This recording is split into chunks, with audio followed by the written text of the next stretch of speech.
This is how we water our pigs every day. We have it set to click on twice a day. It's going to run for 8 minutes. It's on auto. The time, the day of the week. You can see, have it set to run every day. Super simple to program. Set clock. Just use these buttons right here. Duration. Just set that. Run days. Have them all. If you want to use it outside the auto programming, you just press water now. The minutes you want. I'm going to do 5 minutes for this test. Press OK. All right, now we're going to go check in on the hogs.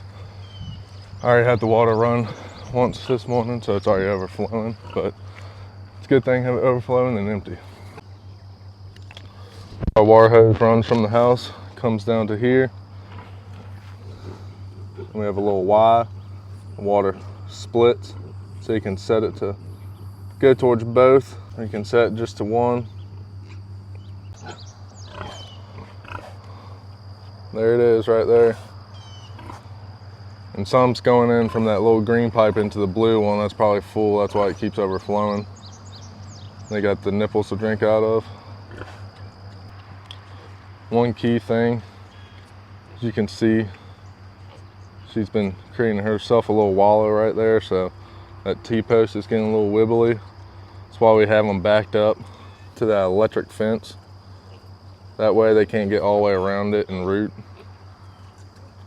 Based off our current situation with how many pigs we got up here, we're about to go on vacation, so we moved our feeder pigs up here to make it easier on the people that are going to be watching our pigs. But normally with the setup, we have it set so it puts water in to those two that you just saw and the ones that are down there, and it'll just trickle into both.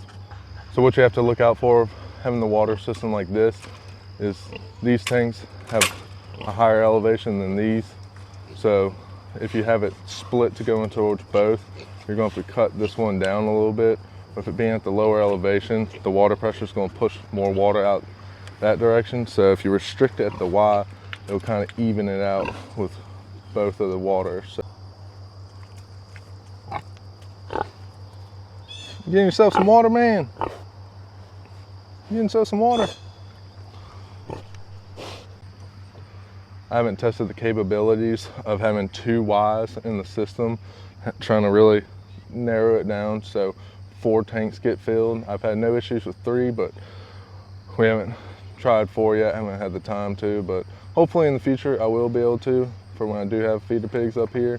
So my favorite part about this system is that if something does go wrong, the water doesn't just stay running all day. Since that thing is clicking on twice a day, it's only going to run for that set duration. So if the water does overflow, it just creates a wallow for them. It's no big issues.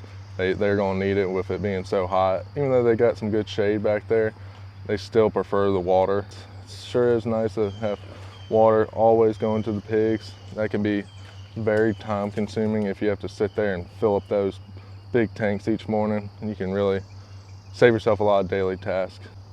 So I have a video on the automatic feeder setup I have right here. So go check that out. That's a great way to also save on the daily labor.